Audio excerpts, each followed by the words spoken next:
It was Oso. He was the first dog who got me thinking, so what if I didn't want to keep Oso? He wasn't going to find a home with anyone else, and he'd be put down. So 100 dogs became 200 dogs, and then 300 dogs, and then all of a sudden we thought, okay, so how can you stop helping them? There's so many out there.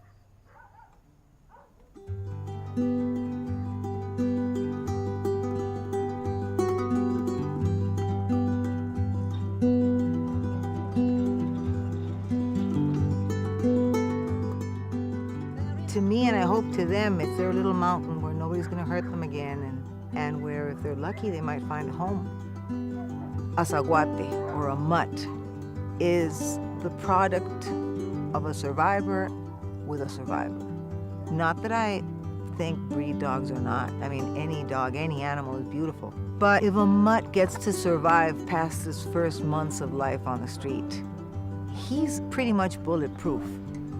And Costa Rica has a serious problem with strays. We have about 2 million dogs on the streets, but the streets are not home to anyone. ¿Te dijo qué tamaño es el perrito? ¿Hay fotos del perrito? Pues te cuento, a mí siempre me gustaron los animalitos, pero realmente el alma de esto es Lya.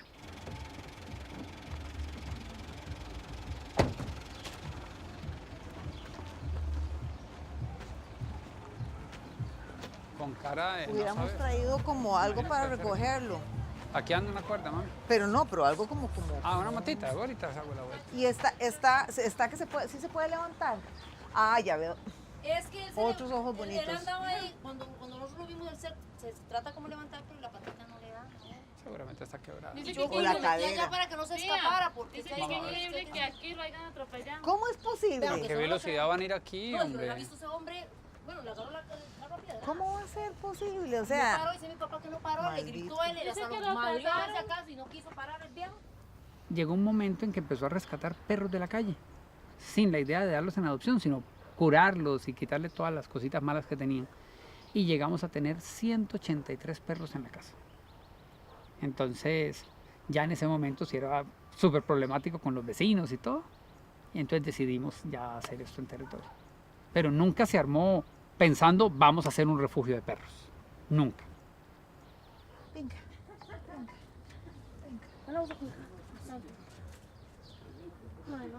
Ay, mira. vean, esa es la cadera. ¿A dónde? Ay, esta pierna. It has to start with children. Children have to grow up knowing the good and the bad. I mean, how to treat an animal properly, that's the nice part. How to consider it part of your family and not an object. And also, what happens if you don't? But people still need a little bit of coaching there. And it can happen, but it has to happen from school. It has to be taught to kids, and kids will teach their parents.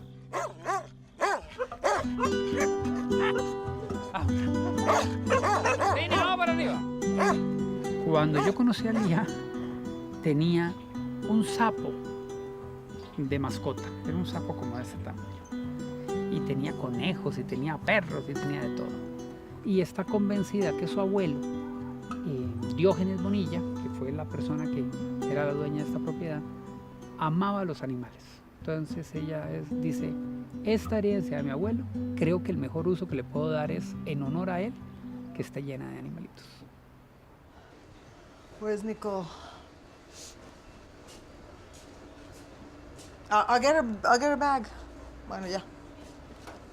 What else? Since we don't euthanize a dog for any reason at all, some of our dogs needed therapy. We had dogs that would come to us dragging their back legs because they had been hit by a car months ago, and a few sessions of therapy, and in a month they were wobbling and walking and then strong enough to get their muscles back, and it's wonderful. Dogs in general are so resilient. They're so much braver than we are, and they take hell with such class. little dogs I've seen, or the dogs that lose part of their ability to function, have to make up with personality. And they do. And so you see little wiener dogs, little dachshunds, they have weak backs, and it happens a lot. And you see them, and they're happy, and they feel no self-pity. They just feel it's another challenge. And dogs function on challenges. And you see them, I mean, don't go past this point, and they'll try to go past this point.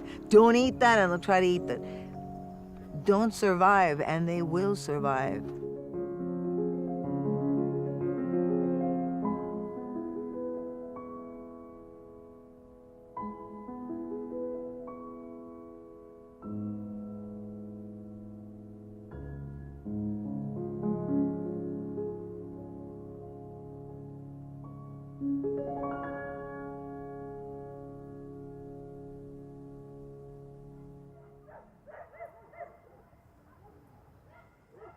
Bueno, el tema de la comida es la parte más complicada que hay.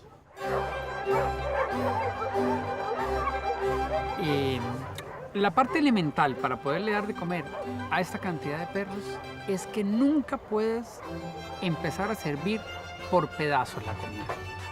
So now we just have the longest troughs. We strategically place the sacks. The guys stand there. It's like a ceremony. And then they all come and they start getting in and shouldering their way in, and some of them will lie on top of the food. And so we do have to patrol behind them, but basically that's a routine. It comes full circle, because we feed them and then we have these really sturdy sacks left over. So what we do is we collect the poop during the day, and we fill the sacks. And then the sacks are placed in special bins that are later collected by a company that specializes in sort of composting, that sort of thing. So it's not like they sort of toss it in a river.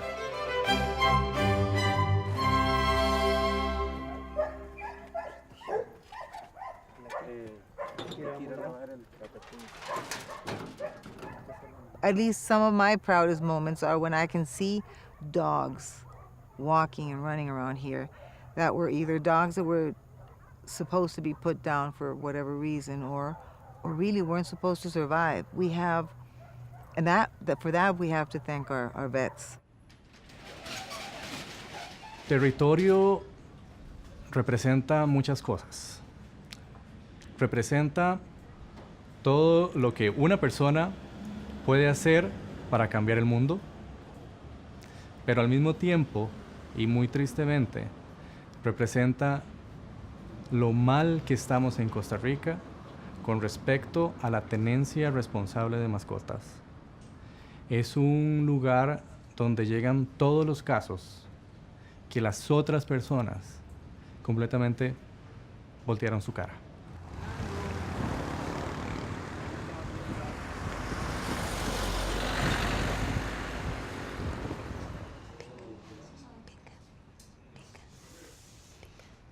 Uy, qué rico que huele su boquita.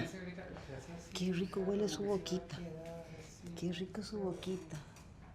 When you get into rescuing animals, you come into contact with the lowest form of humanity very often. But even if it's very few sparks compared to very big blotches of darkness, they're enough. They're enough to make it worth it.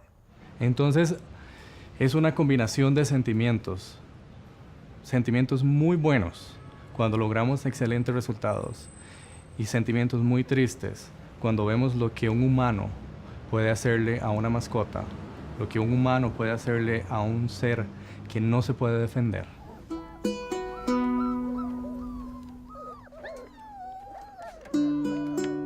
A lot of the dogs that we have here are all messed up.